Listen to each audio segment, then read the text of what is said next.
कहते हैं कि शक्ति का संतुलन बहुत ज़रूरी है। शांति के लिए शक्ति का पास में होना बहुत ज़रूरी है और आग के लिए हमेशा पानी का डर बने रहना चाहिए। ये लाइंस किन्होंने गई ये तो मुझे नहीं पता, लेकिन इन लाइंस का मतलब क्या है भारत के लिहाज से, भारत और पाकिस्तान के बीच चल रहे तनाव के लिहाज से, इस पर आज हम बात करेंगे। नमस्कार, मैं हूं आशीष त्रिपाठी आपके साथ। अंकुर त्यागी मेरे सहयोगी मेरे साथ इस पर चर्चा करेंगे, बातचीत करेंगे और अंकुर के अनुभव से जो पढ़ने लिखने और किताबों को खंगालने की उनकी आदत है उससे लाभ लेने की कोशिश करेंगे। अंकुर, बहुत स्वागत है आपका। Thank you. एक ऐसा दौर हम इस वक्त देख रहे हैं जब हमारा पड़ोसी हमें बार बार आंखें दिखा रहा है और आतंकवाद से उसने हमें इतना नुकसान पहुंचाया जितना शायद एक आमने सामने का यदि हम युद्ध लड़ते तो शायद इतना नुकसान हमें नहीं होता। लेकिन पाकिस्तान को उसका जवाब तो हमने दिया। आने वाले समय में और देशों का सहयोग भी उसे मिलने की बातें हो रही हैं। फिर अमेरिका कभी भारत के साथ होता है, कभी खिलाफ होता है। चाइना कभी पाकिस्तान के साथ होता है, कभी भारत के खिलाफ होता है। ऐसी परिस्थितियों में हमारे पास जो सैन्य शक्ति है, अब तक जो भी सैन्य, चाहे वो वायुसेना हो, नेवी हो या फिर ग्राउंड पर जितने भी हमारे पास आर्टिलरीज हैं, जो भी एमिनेशंस हैं, उसमें हमें क्या बढ़ोतरी करने की आवश्यकता है या जो वर्तमान में प्राप्त है वही पर्याप्त है? नहीं, ऐसा तो बिल्कुल नहीं होता कि वर्तमान में जो प्राप्त है वो पर्याप्त है, ऐसा नहीं है। क्योंकि देखिए, जो लड़ाई का जो करने का तरीका है वो बदल चुका है। यूक्रेन और रशिया की जो लड़ाई थी वो अलग तरीके से लड़ी गई।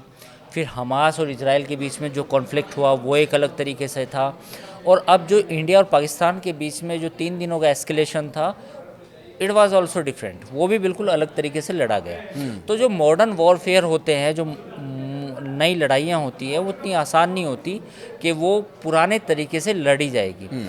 ये बात अलग है कि पाकिस्तान जैसा जो मुल्क है वो वही सब कन्वेंशनल तरीके से लड़ना चाहता है, वही पुराने उसके तरीके हैं। टेररिस्ट को भेजना, प्रॉक्सी लड़ाई करना, वो एक अलग मामला है। लेकिन जो मॉडर्न स्टेट्स होती हैं, जो नए लोग, नए इकोनॉमीज़ और नई जो पावर्स होती हैं, वो लड़ाई को नया तरीके से ही लड़ती हैं।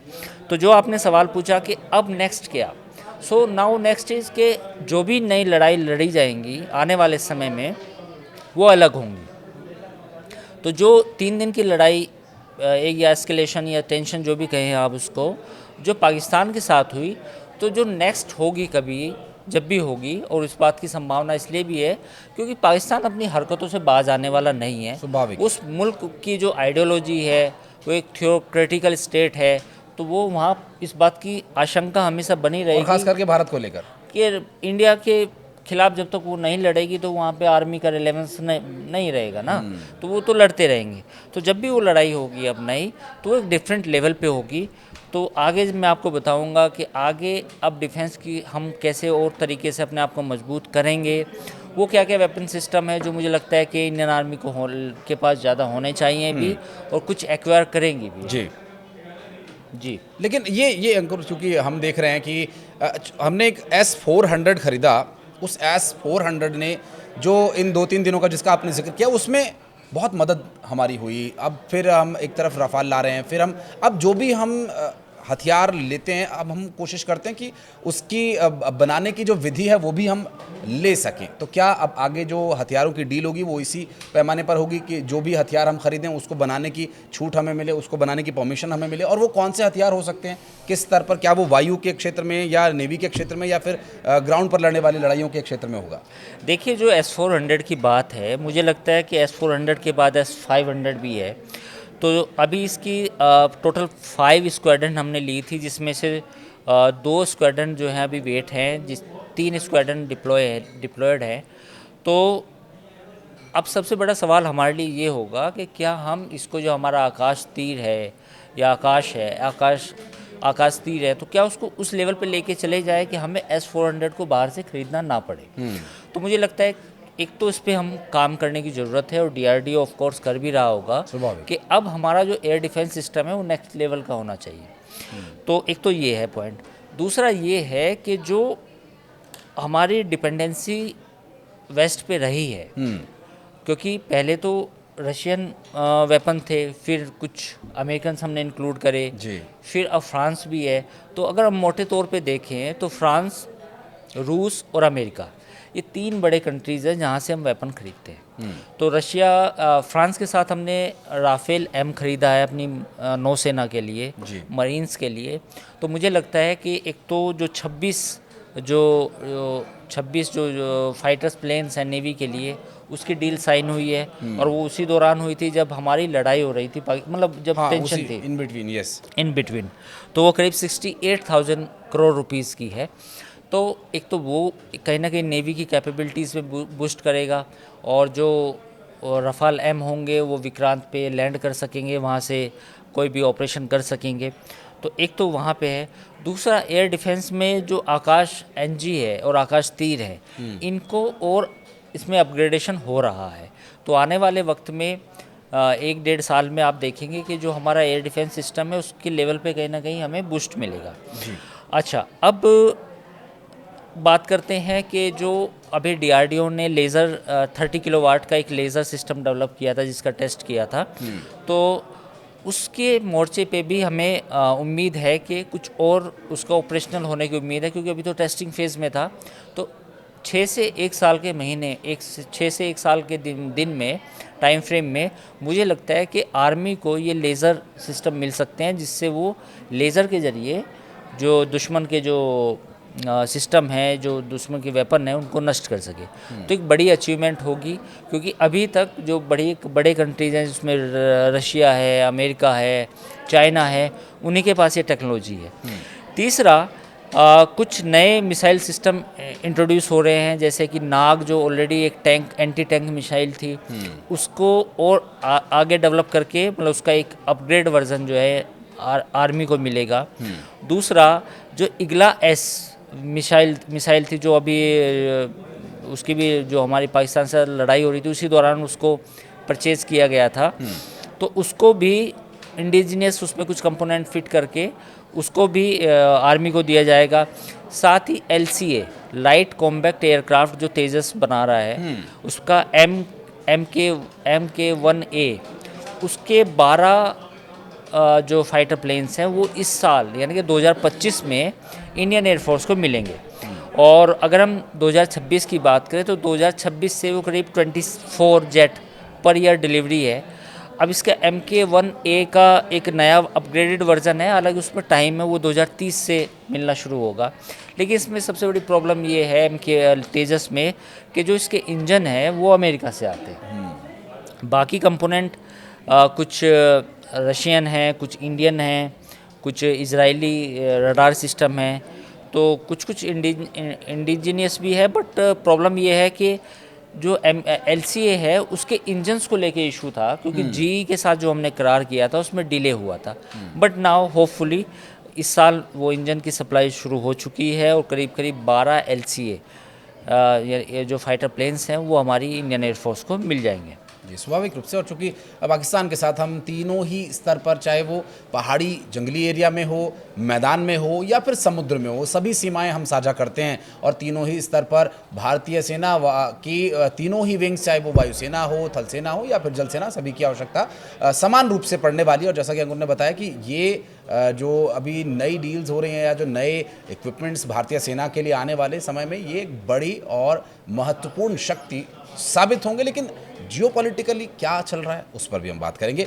हम देख रहे हैं कि चाइना और तुर्की और उसके आसपास के कुछ देश जो पाकिस्तान को एक बहुत अच्छा देश दिखा करके उसकी सपोर्ट में नज़र आ रहे हैं। अमेरिका जो कभी भारत के साथ होता है, कभी भारत के खिलाफ होता है, उसका पता नहीं चलता कि वो क्या करना चाह रहा है। लेकिन उनके जो देश के प्रमुख हैं, डोनाल्ड ट्रंप हैं, उनके बयानों से हिसाब जाहिर होता है कि वो बाप बढ़ाना भैया, सबसे बड़ा रुपया की तर्ज पे चलते हैं। जिसके साथ अच्छा व्यापार होगा वो उसकी तरफ झुके नजर आएंगे। कभी वो कहते हैं कि इस बार मेरे कहने पर हुआ, कभी वो कहते हैं कि अच्छा हुआ कि दोनों देशों ने मेरे कहने पर शांति कर दी, इसका मतलब मैंने सीज फायर नहीं कराया। कभी वो कहते हैं कि मुझे क्रेडिट नहीं मिला। तो ऐसे हालातों में भारत के लिए जियोपॉलिटिकल सिनेरियो कैसे देखते हैं आप?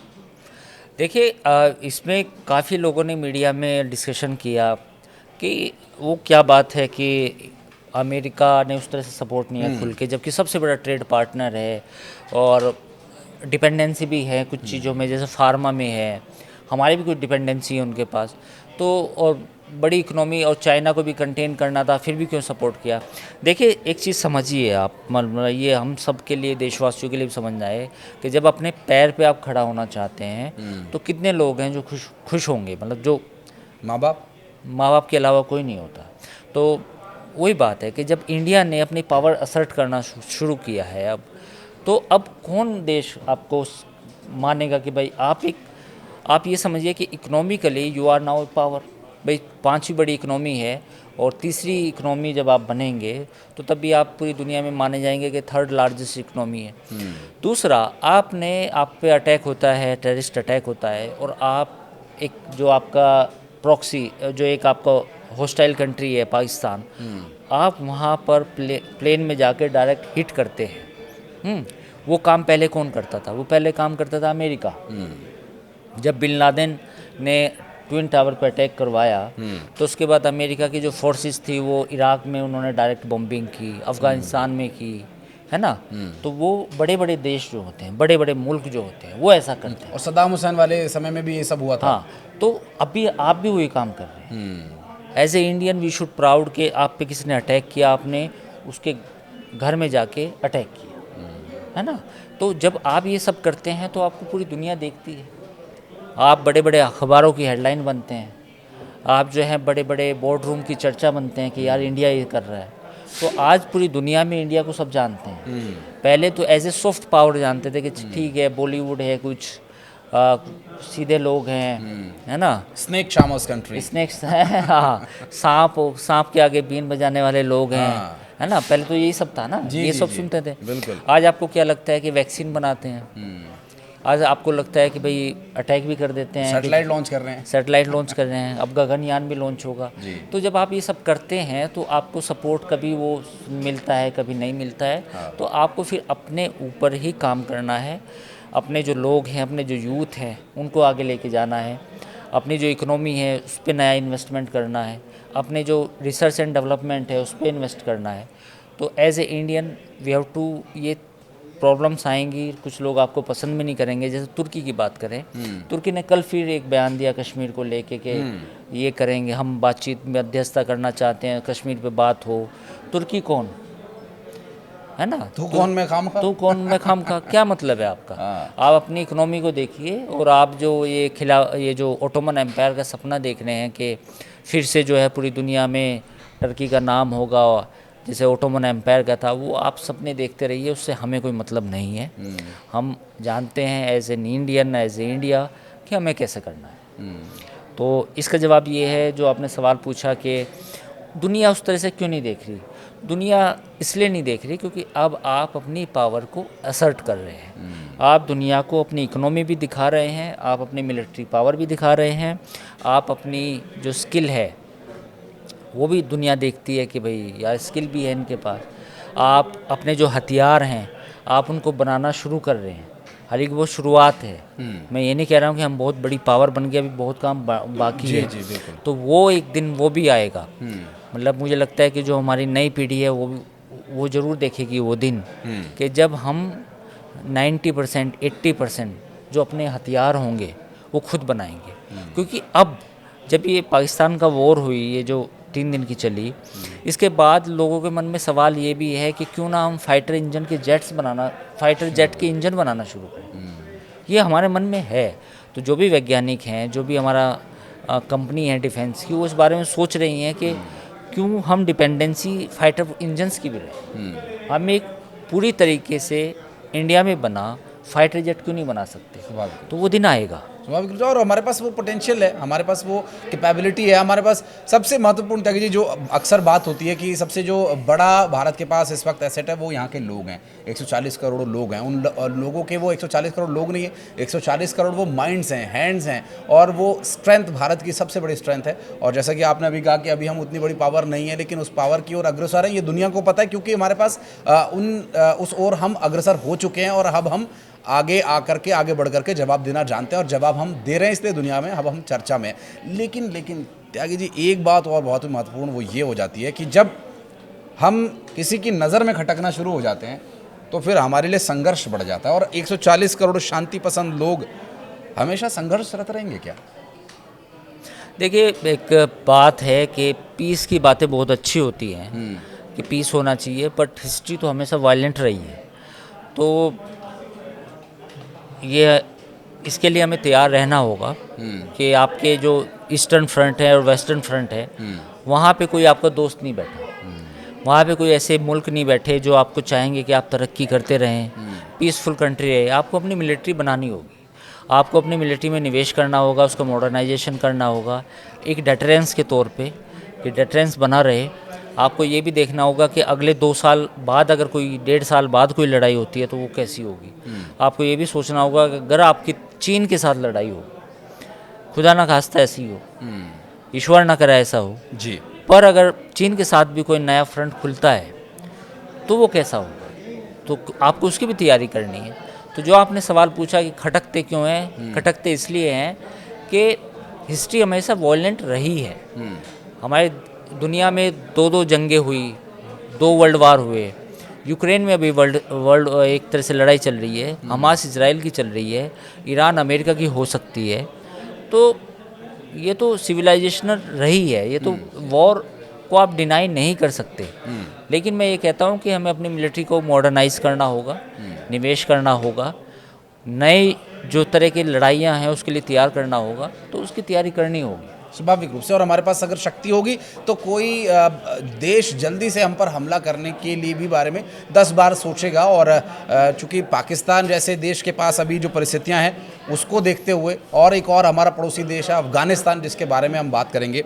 अफ़गानिस्तान जो एक ऐसा देश है, भारत के साथ उसकी लगभग जो इतिहास रहा है वो हर कोई जानता है। और वर्तमान परिस्थितियां अफ़गानिस्तान के साथ भारत की आप किस तरह से देखते हैं, और अभी जो विश्व स्तर पर परिस्थितियां चल रही हैं भारत और पाकिस्तान को लेकर जो बातें हो रही हैं, उसमें पाकिस्तान की क्या, अफ़गानिस्तान की क्या भूमिका रहेगी? देखिए, अफ़गानिस्तान को लेके अब एक नई पॉलिसी का चेंज हुआ है, मतलब चेंज इन द सेंस के जो सवाल आपने पूछा कि आपका सपोर्ट किसने किया, तो अफ़गानिस्तान ने आपका सपोर्ट किया है। आप ये एनालिसिस मान सकते हैं। और काफ़ी इंटरेस्टिंग है क्योंकि अफ़गानिस्तान को तो वैसे पाकिस्तान वाले अपना दोस्त भाई बताते हैं, ब्रदर हैं हमारे, अफ़गान ब्रदर। लेकिन अफ़गान ब्रदर ने इस बार इंडिया का साथ दिया। अफ़गानिस्तान के जो विदेश मंत्री थे वो इंडिया में भी आए। और एक बात ये भी है कि दुबई में भी विक्रम मिस्री की उनके उप विदेश मंत्री से बातचीत हुई थी कुछ दिन पहले, कुछ समय पहले। तो अफ़गानिस्तान का रोल काफ़ी अच्छा रहा। और जब अटारी बॉर्डर पे अफ़गानिस्तान के ट्रक पाकिस्तान ने रोकने की कोशिश की तो अफ़गानिस्तान ने पाकिस्तान को चेतावनी दी कि आपकी लड़ाई ठीक है, इंडिया के साथ है, आप अपना सामान मत लीजिए, लेकिन हमारे सामान को रोकिए मत। तो फिर वो हालांकि उसने वापस कर दी, मतलब वो वापस उसको ट्रक्स को आने दिया गया। तो ये भारत को अब चाहिए कि अफ़गानिस्तान में अपनी प्रेजेंस बढ़ाए, संबंध और बेहतर हों, जो एड हम दे रहे हैं अफ़गानिस्तान को वो दें, और साथ ही जो पाकिस्तान की जो हरकतें हैं इस पूरे रीजन को डिस्टेबलाइज़ करने की, उसका जवाब हम अफ़गानिस्तान के साथ अपने जो रिलेशन है उनको मजबूत करके दें। तो ये आने वाले समय में आप देखेंगे भी कि इंडिया और अफ़गानिस्तान के जो रिलेशन हैं वो और बेहतर होंगे। और पाकिस्तान को कहीं ना कहीं पेट में दर्द भी होगा, मुश्किल भी आएगी कि अफ़गानिस्तान कैसे इंडिया के पाले में जा रहा है, क्योंकि वो जो हामिद करज़ई के टाइम में भी गया था। पर द पॉइंट इज़ कि ये ज़रूरी है कि हम अफ़गानिस्तान के साथ एक बेहतर संबंध रखें ताकि पाकिस्तान को कहीं ना कहीं जो उसकी जो एक डिस्टेबलाइजिंग करने की फितरत है उस पर काबू किया जा सके। निश्चित रूप से। और ये बहुत अच्छी बात आपने कही, क्योंकि अफ़गानिस्तान के साथ इतिहास भी हमारा इस बात का गवाह रहा है कि बहुत अच्छे संबंधों की यदि बात करें तो बहुत ज़्यादा मित्रवत नहीं रहे, तो कभी अफ़गानिस्तान के ख़िलाफ़ भी भारत रहा है और ना भारत के ख़िलाफ़ अफ़गानिस्तान रहा है। और सोशल मीडिया पर अफ़गानिस्तान के कुछ लोगों के वीडियोस देख करके भी आप इस बात का अंदाज़ा लगा सकते हैं। बहरहाल समय की थोड़ी कमी है, इस पर और गहरी चर्चा और गहन मंथन आगे भी जारी रखेंगे। इस मुद्दे को लेकर और इससे जुड़े हुए और जियोपॉलिटिकल मुद्दों को लेकर आगे भी एक और वीडियो लेकर आएंगे आपके लिए। इस वीडियो में आपको क्या इन्फॉर्मेटिव लगा और कुछ आप चाहते हैं कि बदलाव होना चाहिए या कुछ भी अपनी उपस्थिति अगर आप दर्ज कराना चाहते हैं तो कमेंट सेक्शन में हमें ज़रूर बताइएगा। धन्यवाद।